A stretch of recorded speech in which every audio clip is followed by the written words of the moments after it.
Yeah, I think we can get all walks of life. Hopefully, we get some hitters on here that maybe have faced us, and we could. Well, probably we just want hitters that we dominate. I don't want hitters that hit off of us. So I'd rather just have them kind of I kind guys. of want Kurt Casale on here if we can somehow, because he hit a homer off you. No, just don't get Mookie Betts, please. He hit a homer off you. Kirk Casale. And then I made fun of you, and then he had proceeded to hit a nuke off me. So We should get Kirk Casale on here. He's the only guy that probably hit homers on both of us. that's awesome. He was a great catcher too. Good teammate. So yeah, we want to hear stories from other ball players. We want to talk about current events, stuff that's going on, of course, across the league. Bullpen stuff. Guys that are struggling in their role, perhaps, or succeeding. I mean, we're gonna talk about all walks of life within the bullpen. We're just bullpen guys. And then, of course, lastly, we want to make it about the viewers. We want to hear what you guys want to say. We want to hear your questions. So if we have a guy coming on that we're going to interview, and you have a question for him, send it our way. We'll if it's appropriate, of course, we'll put it out there, and so you can get your answer from the source itself. So that's what I feel like is going to make this podcast special. Yeah, I think it'll be a lot of fun. And if you guys have some funny questions, doesn't have to be like serious questions all the time. You want to know anything about us, anything through our careers, anything we did to get to where we were. I think we definitely have different paths, but we both had successful careers. I feel like I was least successful a little bit, and Steve was very successful. So throwing underhand helped him out a lot.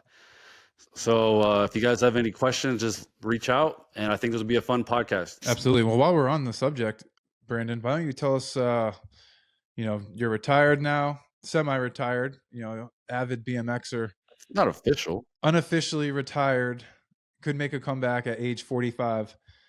What are you doing with your time right now?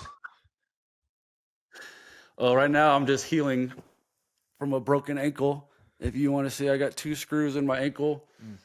Trying to be a young kid with my son, and other than that, racing BMX has been a lot of fun. It helped me compete when I didn't really want to play baseball anymore, but I got to train for something still. I feel like if I didn't get to wake up and like have a purpose to train for something, I definitely would have gone depressed. And I mean, I think that's what we all want, why we play the game for so long. Not only do we love to compete and we love baseball, but we want to be able to hang out with our families when we're done.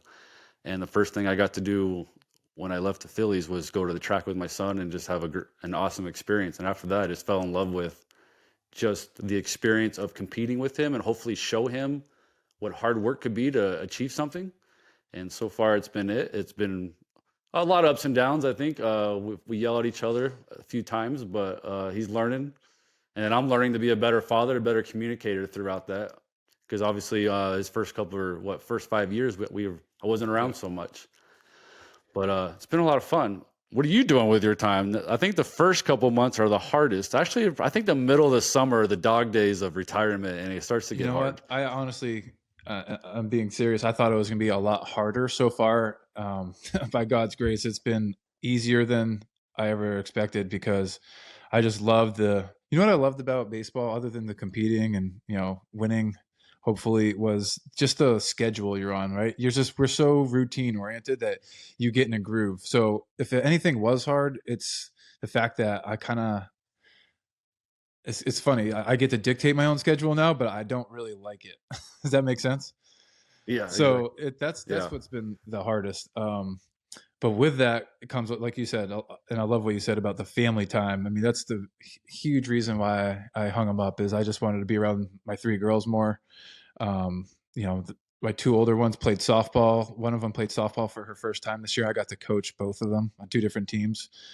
It was so sick. And the 6-year-old team was kind of like herding some sheep. They had no clue what was going on. Our 8-year-old team, they were the worst team last year in the league, the smallest. This year they, grew a little bit, understood the game more, and they ended up winning the championship, got their rings here in Florida. Awesome. So it was sick. Tom Kohler was the head coach of that team. I played with him for 4 years and throughout the minor leagues with the Marlins. So we had a great time, and we're already missing that season, but that's kind of what I've been up to. I even took a class at our local church on Thursdays. That's finishing up, so now I'm going to have more free time. Obviously, golf, big golfer.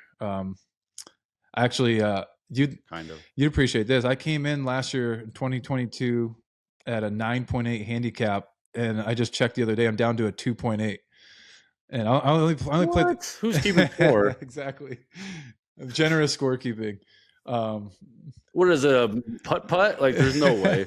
well, I could always hit the ball. It was the chipping. It's like me throwing to first base. It just wasn't happening. I'm spraying it all over the place. So anything with feel, I was out. I'll never forget where Yadi Molina left Oh. second base early on you, and you totally messed it up. And we had to do PFPs in the middle of the rain left field the next day. I was so mad. I was so mad. You're welcome. I was just trying to help you get better. We have one unathletic guy in our team, and everyone's got to eat it. For a team. Dude, I was that was the first time I think ever where we actually won a game, and I was mad about it. Not about winning, about my situation, because I felt like Yachty, who's not exactly blazing speed, exposed me stealing third base, made me step off, try to throw it to third, and I just it's underhanded because I didn't want to launch it. Oh my god, that was He great. knew though. That one guy's was great. prepared for all that stuff. That's what makes him so great. That's another topic that we can cover at some point with the Cardinals. I mean, we both threw to Willie, and I loved Willie. I think he was always prepared. Maybe we had great coaches though that were always like good game planners, but Willie was very good at following the plan. And I just think like you go over to maybe it's a different game planning for him over there, and with Yacht. I mean, when you throw at a Yachty for all those years, you just say yes. You don't even like have to shake off. I think it sucks that those guys are dealing with that situation, and Willie's got to deal with that situation because I think when you throw to him, you know you don't have to worry about runners as much, and he cares. He wants to compete. Sometimes he obviously goes about it the wrong way, and his body language a little bit, but you know he cares. Yeah, I know. I feel for him too. I mean, he's getting paid a lot of money to be a DH. I mean, the guy can hit, obviously, but I actually I enjoyed throwing to him with the Cubs. I mean, he receiving the ball, he was still young back then and was kind of spotty at times, but at the end of the day, if the guy gets on first base, like he's not stealing, you know. It keeps the double play intact for a ground ball pitcher like myself, and for especially for you. And so I loved it. I loved throwing to him because he has an absolute cannon, and he locked me in every time I pitched it. I don't know if you remember when we were in Seattle. I had my little episode where I missed a comebacker to me, threw it into the dirt to first base, runner was safe. Long story short, we got out of a huge jam with a one run game in the ninth and ended up winning the game. And I did this double fist pump thing. Yeah, big punchy. And but that's because Wilson gets me like fired up. Like he always brought out the best in me. He always brought some adrenaline, and so I love that about him. I always love he'd give a sign or something, and he'd give you that fist pump, like, Yep. trust me. He was never afraid to call, like, my third best pitch in a big spot. Like, but if he called it, I feel like there's a reason he's calling this. Totally. And also, too, That's what I loved for about sure. him. And we had, Borzello and those guys that advanced with the advanced scouting report and stuff like that. If he had any doubts, he could look right into the dugout, and those guys would, reassure him that he's calling the right pitches. So it makes me wonder, like, I don't know if they have that in St. Louis, or, I mean, I don't really know. But at the end of the day, if pitchers aren't comfortable throwing to a certain catcher, you know how it is. It's tough. But that's something you got to work out, man, in spring training. And honestly, it's just, for me, way too early in the season to be doing something like that. Yeah, we better remember almost all those guys in that rotation and some of the bullpen went to the WBC. Yep. And he didn't play in the WBC, so he could get time with those guys. And then they left. Point. It's like for me in Philly in 2021, I didn't throw one inning to JT in spring training, like not once. Yep. And all of a sudden you throw to him, and it's just the setup's different, everything's different. Like you're not flowing very well. And I mean the starting pitchers on the Cardinals are veteran guys. Maybe the organization's like, oh, that's fine, they can throw to anybody. But no, like you said before, and you have Yachty for all those years. I mean, you're spoiled. And no disrespect to Wilson with that. I mean, the thing about Wilson too, and he wants to be the best. You know what I mean? So he aspires to be at that level that Yachty would catch. You know what I'm saying? And so there's that respect with him. Yeah, 100%. So it's like it's just not quite there yet. But I think they'll figure it out eventually. That team is built to win. So. Yeah, I hope he fits in there because like St. Louis, their culture is just very tight. And I mean, you played there. Yeah. Did it feel like, I mean, I think you're the kind of guy that would fit into St. Louis's culture right away, and I hope that he could fit into their culture. It might take some time, I, but that's another thing that he want made it feel uncomfortable. Like it's just different. I it mean, it it's is, different. Cultures are it's tough to fit in with cultures like that. They're very tight especially knit. when you're now a veteran on an organization like the Cubs, and then you go, over to the Cardinals, where, like you said, it's a totally different culture. Yeah, that's a tough adjustment for sure. So it could be anything, but I mean, it's not hurting him offensively. He's raking. So No, I mean he hit a ball the other night into the wind. The center fielder didn't even move, ended up going off the wall, but he hit a slider off Stroman that was. Then he hit another ball. I think it was a ground ball in the hole. I don't know if it was him or it was the short De Jong, but it was like 117 miles an hour. Well, it might have been Willie, but if not, his ball, he cut the ball into the wind off the center field wall. It was pretty impressive. yeah, I mean, he's an animal. He's a stud. But I hope the best for him. I really do. I mean, I think he's still going to be great over there. It's just kind of, how it is, man. They're scuffling bad, and it's a panic button. But the offense looks really good. If I get a pin on anything, their bullpen's has been off. They've been struggling out there. Yeah, I watched them the other night, and it's just a lot of bad counts. Even their starters, like Miles is good. He's just had a lot of bad counts, a lot of nibbling and breaking Mhm. balls. It was like just attack. The wind was blowing in at Wrigley, like attack. And you know how it is, dude. Like, I would love if the wind was blowing and we were pitching there. I'm like, oh, I'm just gonna throw this sinker right down the middle, and please try to hit this as far as you can. exactly. Oh, I've been there before. Especially, oh man, when the wind's blowing out, though, I'm just like, what now? What do I do? These guys are sneezing balls out over the left field wall. But I don't Yeah. remember. Maybe that's how Kirk Casale hit that grand slam off me. The wind had been blown out. He the in 2019 though, we kind of started off like that. Now, granted, we didn't make the playoffs that year. We just kind of faltered in the second half, but early on we were rough, and a lot of it was because of us in the bullpen, I felt like. But then all of a sudden, I don't know if you remember, we had this team meeting and with Bussy, and kind of just turned everything around, like made us relax a little bit. We were just pressing too hard early in the year. We just needed to chill out, and Yeah. just trust the process and realize that we're good. Everything's going to even out. We're going to be fine. Just a bad stretch. And sure enough, that was the case. Well, I was shoving. I don't know You're the about only you, one. but I was grinding. I just walked the bases loaded in Atlanta and got all my runs cashed in. That was tough. I remember that. And, I remember that. it's just one of those things where sometimes you just lose feel, and all of a sudden one game lost by the bullpen compounds. And, then all of a sudden you get the lead again, and maybe this guy in the bullpen gives it up. It's like, well, how do you stop the bleeding? And when you have guys like Bussy in the organization that kind of, help relax the team, he brought us all together just to make sure that we all were supporting each other, saying good things about each other, positive reinforcement. The guys came out raking that day, and we pitched well. Yeah, that team was so much fun. I don't know how that team did not make the playoffs. It's amazing, but because we were so good. Yeah. And the bullpen was really good. Once we figured out the bullpen and Joe had a rhythm with the bullpen, man. Yep.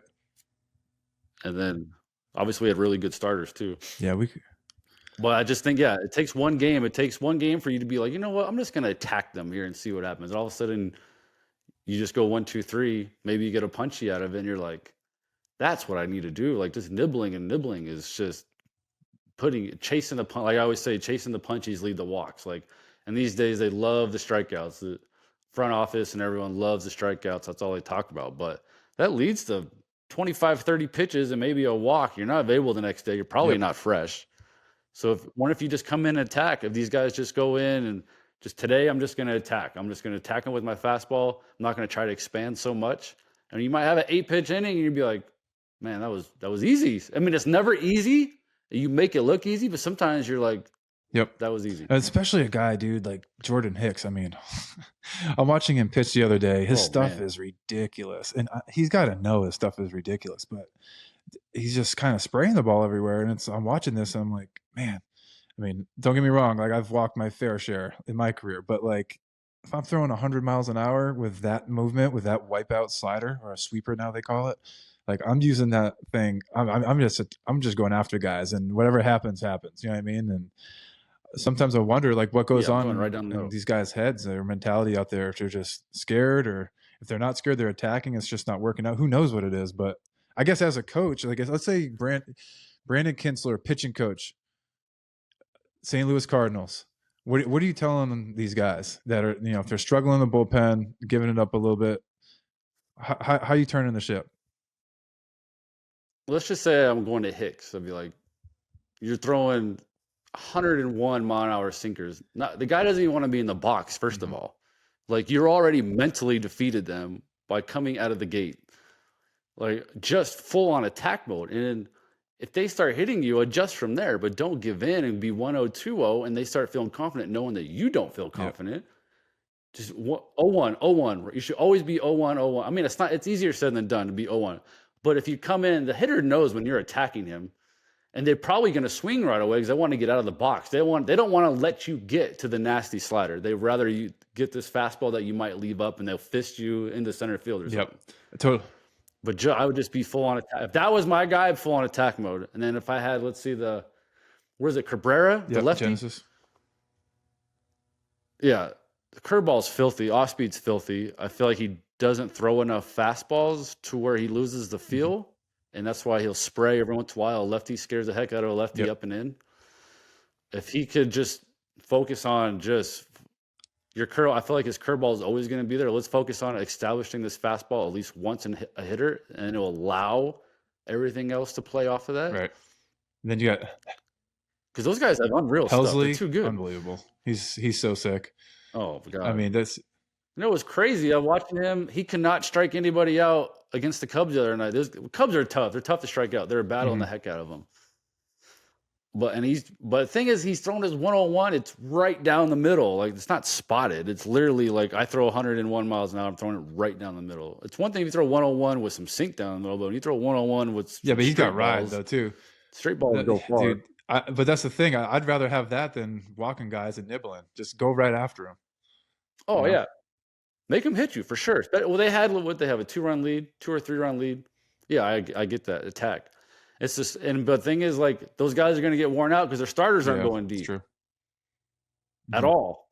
And Miles had like 40 pitches. It was 42 pitches or something like that after 2, and it was like so unnecessary counts, like crazy.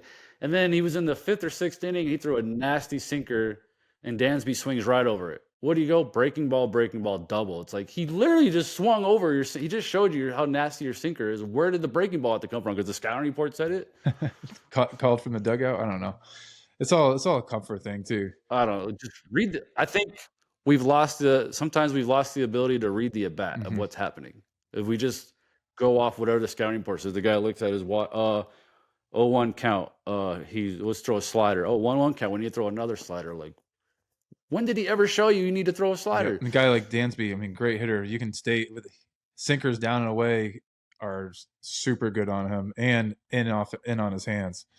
I remember that last year or so. And up, yeah, got to be above the thigh. Don't go down and in. It's like nitro. But if you go sinkers up and then off him, and then sinkers down away, like, and he gets you, it might be a base hit to right field. If he gets a base, I mean, I'm happy if he hits a single to right. Yeah, I mean that they could very well. But if I'm throwing breaking balls that stay in the middle of the zone, and that's nitro for him because he's got a really good swing that way. No. And again, we're just talking about the Cardinals because I saw Willie's name come up. I'm like, man, we got to talk about this. But I mean, overall, I'm not worried about them. Their lineup is sick. They're stacked. I mean, they're going to figure it out on the pitching end. All will be okay there. The Pirates are already starting to come down from their mountain they were just on. So it's like they're falling out of that tree there. I mean, no offense to the Pirates, right. But no, totally. But it's great for the league. It is, absolutely. I love seeing that, but let's be realistic here. I mean, the Cardinals are a far better team. Yeah, there's too many good quality guys. The Brewers are good. They're really good. They're not going to score tons of runs all the time, but they're good. And then the Cubs are a feisty team. They got a good rotation, and they got a feisty lineup. I mean, Ian Happ, man, I wish he was like that when we were there. Holy crap! What do you mean? He was a good player, but he started figuring it out the second half of 19. Yeah, he started a year in AAA that year. Yeah, but the second half of 19, he started. I remember when I went on the IL for my hip. I know. I wish we had him. Is what I'm saying. I wish we had him the whole time like that. Okay. Holy crap! This dude's He's unbelievable. Yeah, I'm happy to see it. Yeah, it's great for him. I'm glad he got. I'm glad he gets to stay there and he got paid. He's such a Yep, good dude. totally. So it was kind of sad seeing him and Willie break get broken apart there. Excuse me. They're Yeah, especially I think they at one point they were hugging in the dugout thinking they were gonna get traded at the deadline, and then it didn't happen. yeah. Noah got traded. Oh, I know what I wanted to bring up. It's always when you don't think you're going to get traded, you get traded. Exactly. I wanted to touch on something you said earlier about attacking guys and making hitters uncomfortable. And this is essential for any pitcher, especially relievers. And it's so simple. You throughout the course of the year, you always forget about the most like simple concepts, like once the ball leaves your hand, you're out of control. Like just attack guys, whatever. But have you ever watched Hunter Harvey pitch? He's with the Nats. His Is that the dad's kid with the Brian national? Harvey, closer for a long time, old school type player, and his philosophy is 4 pitches or less to get a guy out. I mean, you got to watch this dude attack. It is awesome. So shout out to Hunter Harvey. I mean, if you guys ever get a chance to watch how a pitcher, especially a reliever, ought to attack a hitter, watch that man pitch. It's impressive. And he throws like 100, so that helps, but it's fun. Well, at least he knows he's got 100 and he's going to Yeah, attack. he's not got nibble. 100. He's coming at you. He doesn't care if you hit it a mile or not. And he's got a wipeout splitter too with it. So, and it's just pound, strike one, strike two, put him away. Strike one, strike two, put him away. Like it's just clockwork. When he's not worn out, that is. It's. Well, he's in Davies' bullpen. I mean, He's got to go to his dogs. He's got the lead, winning. Yeah, we don't got to warm him up every day either. I mean, sometimes they forget the up downs don't He's count. pretty good something. about it. Hunter is he won't throw a ton pregame, but you'd be shocked, dude. Like I was blown away, especially last year. First of all, it's like, oh wow, these guys work really hard. There's like a lot of the bullpen guys, like Carl Edwards and Finnegan, they throw off the mound full distance every day. And like 5 to 10 pitches, but they pitch a lot, man, in the games. And then they're off the mound every day pretty much too. It is impressive. I'm like, man, I don't know how you guys do it. So it's like. Not full distance. I'm all about put that guy in front and just touch it a little bit. If I could just get a feel, then I know I'm fine, but I can't be I'm talking hammers, getting after it pretty good, like 90% effort. I'm like, hey, if it works for you, go for it. But I'm telling you right now, maybe I'm old. I just can't. My arm hurts too bad. Yeah, I think they're probably under 30. They are. Carl. Yeah. When they're like 30, get over the 33 range, you're just like, do you want to like 7 throws today? Yeah. All right, great. That's great. I had a younger guy there last year, catch partner, and he wanted to throw like 5 throws a day. I was like, that's great. I'm saving as many bullets as I can. His Voltaren can only hold me together so much. But thankfully, between that, is he still in the big league? I don't know. I haven't looked. He's not with the Nats anymore. He's moved on. So, yeah. I feel like young guys, it's different. You need to just they need to throw a lot to get the feel and learn. He could have learned how to play catch with you is the thing. Like he could have learned something. No, totally. I try to get him to throw a little bit more here and there, and he was just old school. Like, no, I'll be all right. I'm like, okay, whatever. I mean, I'm good with it. Yeah, exactly. But I can't remember why can't I think of the guy's name that I play with in Philadelphia? Oh, Coonrod. He threw gas. Oh man, when I started playing catch him in spring training, I was scared for life because he had no idea where the ball was going. Time out. You were scared playing catch with someone else? I was scared. Yeah, I was scared. Dude. 99 sinkers spraying everywhere is a thing. It's one thing if you know where it's going, but it was spraying everywhere, so I was scared. So I'm like, dude, I need to teach you how to play catch here, like because then you go on the mound and you walk everyone. I'm like, let's get under control and use our legs a little bit and have some flow, and let's like work on feel, because otherwise I was not going to survive. And it actually helped him out a lot. He ended up was dominating. Like he had a dominated spring training and he was dominated throughout the year. And you know what happened? They said, you basically need a sweeper. So they changed his grip on his slider, and he just keeps blowing That's out. tough to throw a sweeper from that. But the 99 was sink, and his changeup wasn't good enough apparently, and his 1 ERA. He's a bulldog. But I hold on a second. You're saying you were uncomfortable playing catch with somebody? You have some nerve, dude. Yeah, So just so I you do have guys some. know, ever since Kinsler got traded to the Cubs, we were catch partners, and it was the least amount of fun I've ever had in my life in baseball in terms of throwing a ball or catching a ball, because this guy would throw as hard as he could sinkers, which, by the way, move like this. And first of all, I tried a Marucci glove out because I wasn't ever going to switch, but I just wanted to see the difference. Blew it out in 4 days because of his sinker. And then he always has me stand as if I'm a hitter, but with a glove on, so he can work on front hipping two-seamers to lefties. And I don't know how, if you ever yanked a fastball, it hit me right in the kneecap, so I was worried about that. And in fact, it did happen one time in Colorado. It dropped me. We got to get the video. That video's on the internet. It's embarrassing. Of you going but down. I literally thought, I still have problems with my knee to this day.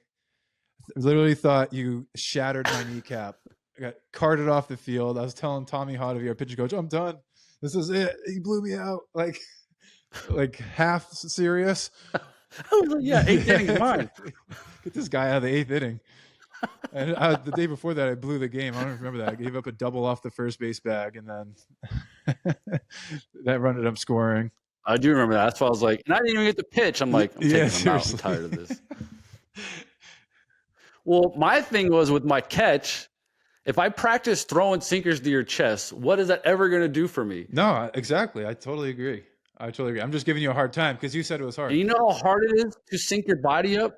It's hard to sink your body up to throw a backdoor sinker. So if I practiced it in catch, I didn't have to waste all my time in the bullpen trying to get the feel for it. So if I kept practicing it every day, I mean, I've had some amazing throwing partners. You're a great sport. I really appreciate that, by the way, by moving over. And it always scared me when I didn't, when I did yank the backdoor sinker and it looked like he was going to kill you. I don't know if I ever told you this, but guys would be like, dude, what are you doing? Like, why do you even play catch with him? Like, we have bullpen catchers. I'm like, because if it locks him in, I'll wear it. I don't care. Like, I just want to get this guy locked in. That's my boy. And I want to win ball games. So if I get hit in the kneecap, then so be it. And then sure enough, it happened. And then I wore a shin guard. You pitched I wore 2 days later. Catch with you. Oh, man, I really didn't care. I mean, the next year I broke up my throwing partner's toe in spring training. We were the least fun to play catch with. Like I hit a guy in the face the year before you got there. Who was it? Oh man, I forget. But I threw a sinker that should have cut, and it rose and cut on him and hit him right. Oh, it was Luke Farrell, and he wouldn't play catch with me anymore. I felt so bad. He was a great dude. Or is a great dude. I act like he's dead now. No, he survived that. He's still doing great. Awesome guy. Well, maybe he wasn't such a good dude after that. He was a joy to be around. But then I played catch with you, and we both just wore each other out. It was good for us. Yeah, you act like you were like fun to play catch with. There was a big, massive crow hop from 45 feet, and you don't know where the ball's coming from, and it's going to move everywhere. And then you had a Frisbee slider. It was like, and then this changeup that you threw once in a blue moon that you needed to practice every day. You had no idea where the hell it was going. No, my changeup was terrible. Anyways, well, no, man, it's been a good start. We hope the viewers enjoy it. And again, like, start asking questions, man. Just send it. You can send it to my inbox. We're going to get a Instagram, Twitter account going, so we can get some feedback and some questions. What's the other thing called? TikTok. That's for Brandon to set up. Not a big TikTok guy. I don't know what it is, but we'll let Aiden, the producer, set that one up. Let's do all the social media. He'll do our social media. He's got a personality like you, very dry, funny. So that'll be good. Sounds good. All right, thanks, Aiden, for all your hard work. All right, man. All right, peace, guys. That was good.